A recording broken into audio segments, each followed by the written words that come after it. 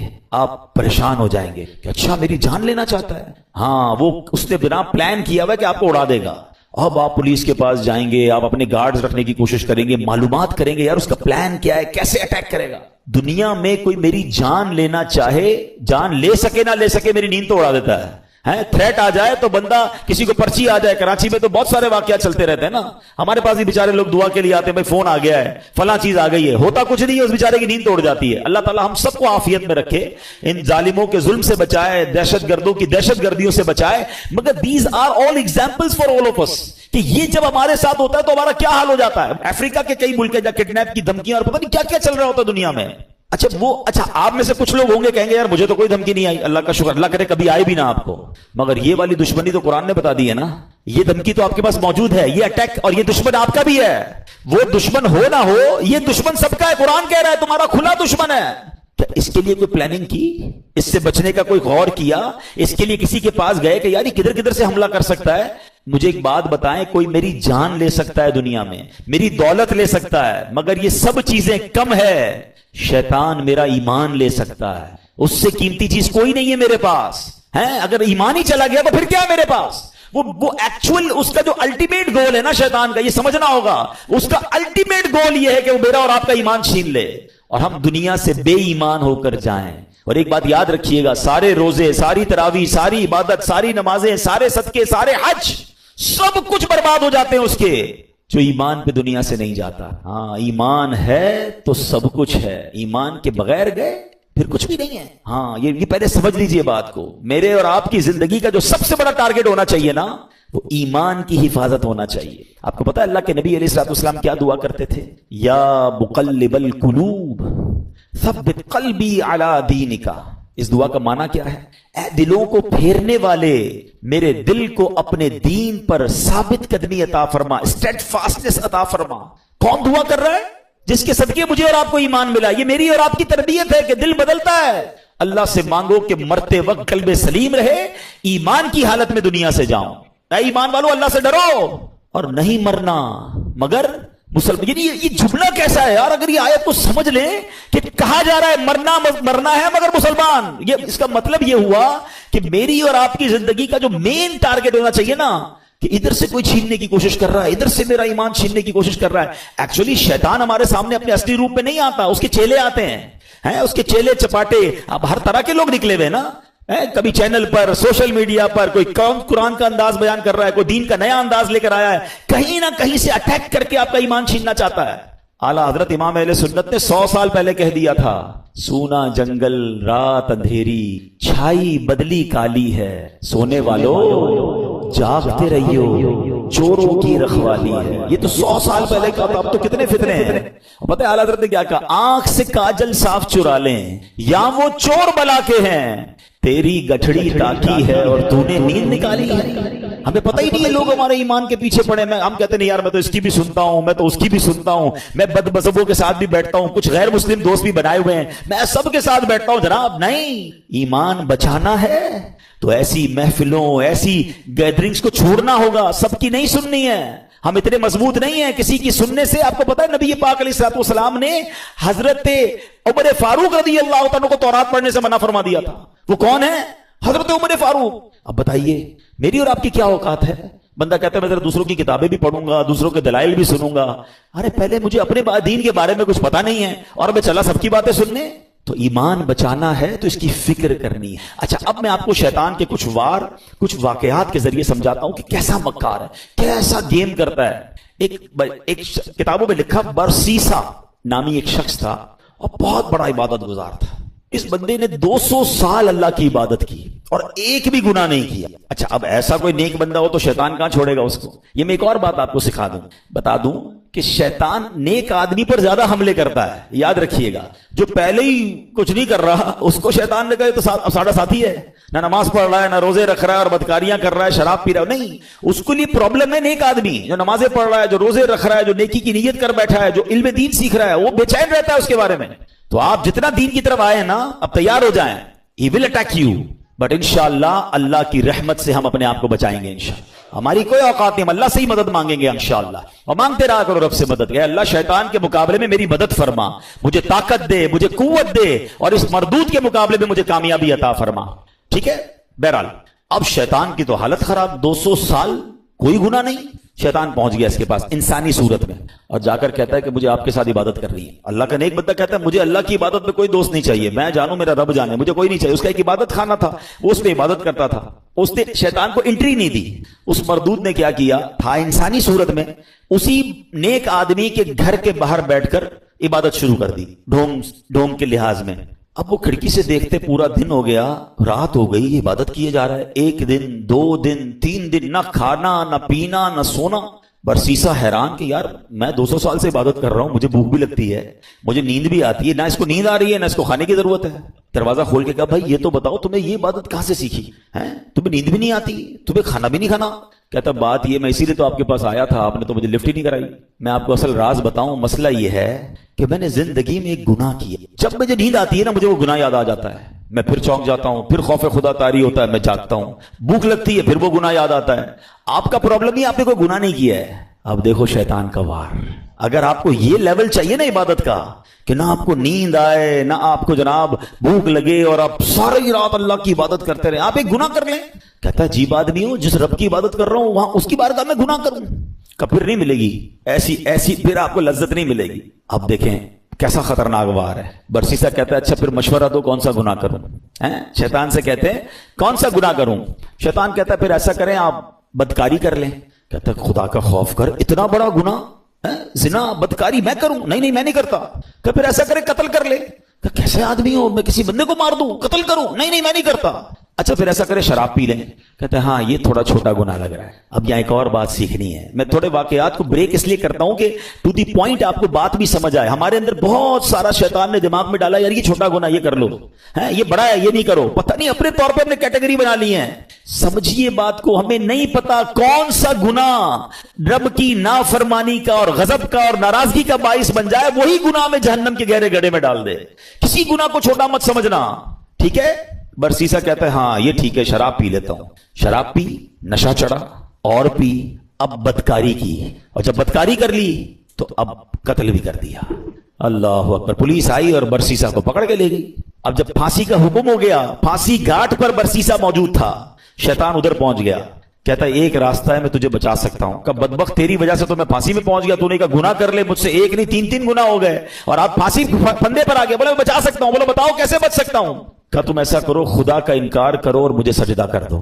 برسیسا کی بدبختی دیکھیں, اس نے شیطان کو سجدہ کیا, خدا کا انکار کیا, اور اسی وقت پھانسی پر اس کو لٹکا دیا گیا. کفر کی موت وہ مر گیا. یہ ہے شیطان.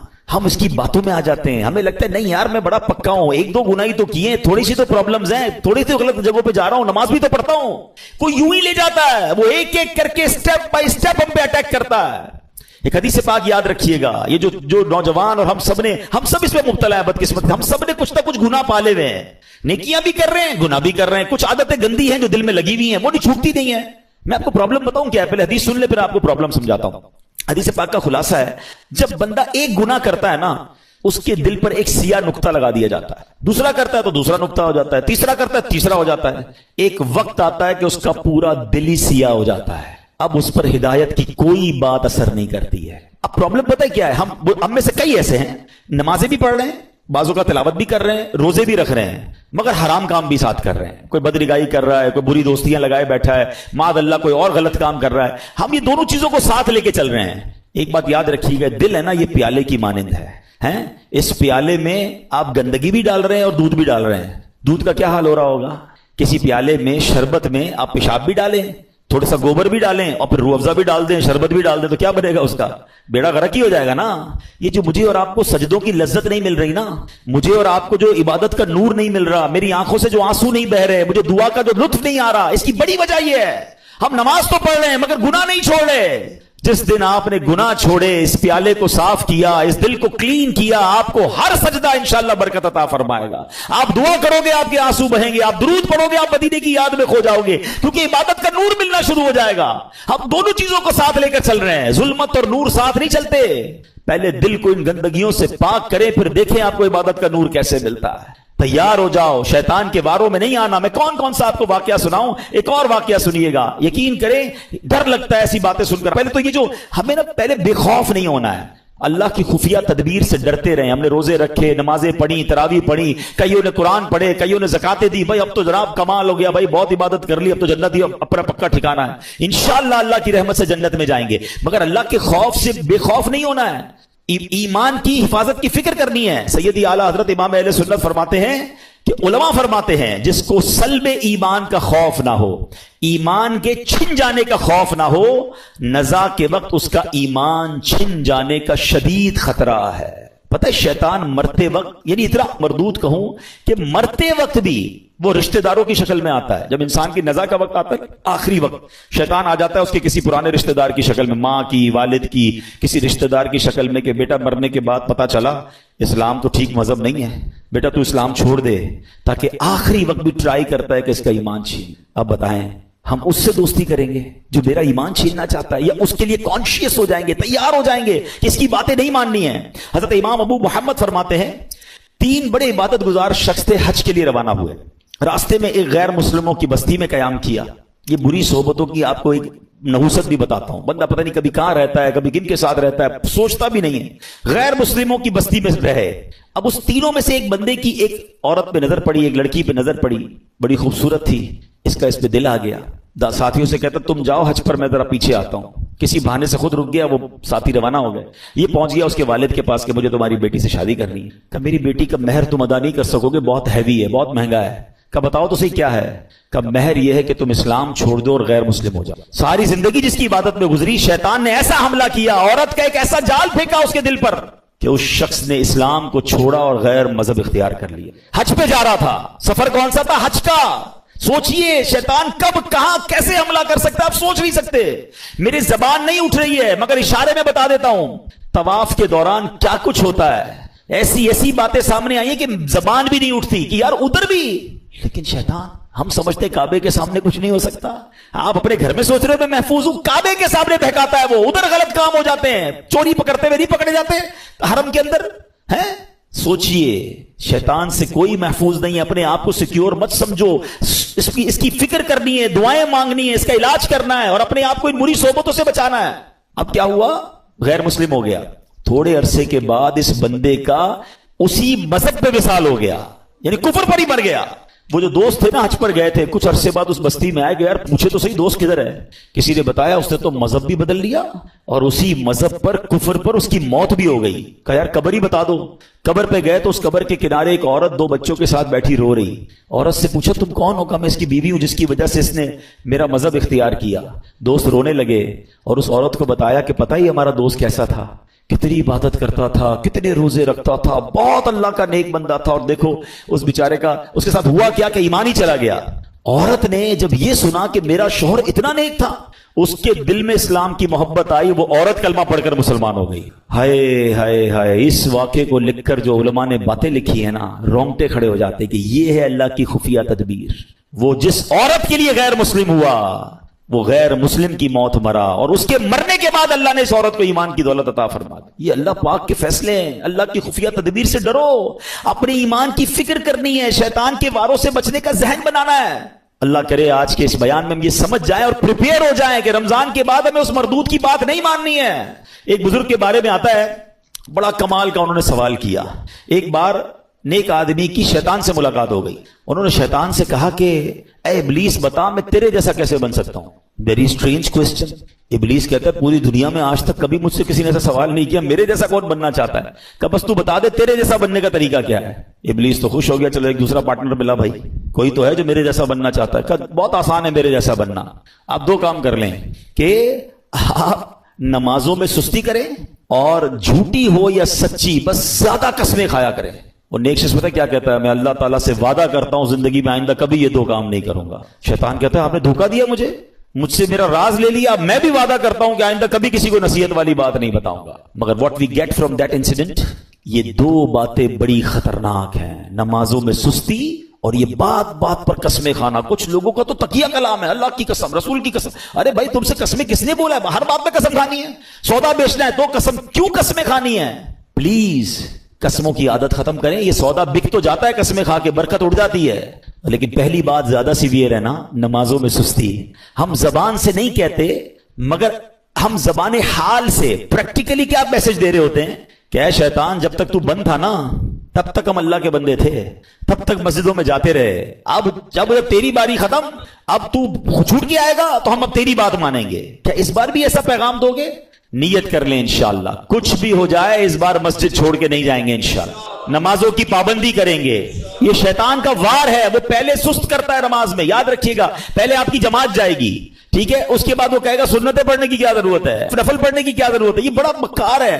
آپ دیکھیے پتہ ہے شیطان کے پلاننگ کیا ہوتی ہے. اتنا مکار ہے کہ نمازی کو یہ نہیں بولے گا نماز چھوڑ دے, پتہ یہ پکا ہے بھائی نمازی کہ جماعت چھوڑ دینا یار, کوئی بات نہیں, گھر میں بھی تو ہو ہی جاتی ہے. پہلے جماعت چھوڑوائے گا, مسجد سے دور کر دیا. اب کہے گا یار اتنی بڑی نماز پڑھنے کی کیا ضرورت ہے, نفل تو چھوڑ دے, ڈائریکٹ نفل چھوٹیں گے. پھر کہے گا سنتیں چھوڑ دے, سنتیں چھوٹیں گی, اور آخر میں آپ کا فرض بھی چلا جائے. یہ آپ کے میرے حصار ہیں, یہ عبادتوں کے حصار ہیں. یہ آپ سمجھیے گا, آپ کے گھر میں باؤنڈری ہوتی ہے نا, میری نماز کا حصار کیا ہے, میرے فرض کا حصار ہے واجب. یہ سمجھ لیں باؤنڈری ہے. واجب کے بعد ایک باؤنڈری ہے سنت کی, اس کے بعد ایک باؤنڈری ہے نفل کی. اگر میں نے نفل پکڑ کے رکھے نا میرے سنت نہیں جائے گی, اگر سنت پکڑ کے رکھے تو واجب نہیں جائے گا, واجب پکڑ کے رکھے تو فرض نہیں جائے گا, اور یہ سب چھوڑتا گیا تو ایک ایک کر کے وہ سب لے جائے گا. اچھا یہ ایک اور اس کی مکاری بتاؤں. پہلے تو پلان کرتا ہے کہ کسی نیک آدمی سے کوئی بڑا گناہ کرا دے, شراب پلا دے, بدکاری کروا دے, قتل کروا دے. جب یہ دیکھتا ہے نا یار یہ تو کچھ کر ہی نہیں رہا ہے, میری مان ہی نہیں رہا ہے, تھکتا نہیں ہے. یاد رکھیے گا اتنا خطرناک اینیمی ہے, اس کو نیند نہیں آتی, ہمیں نیند آتی ہے.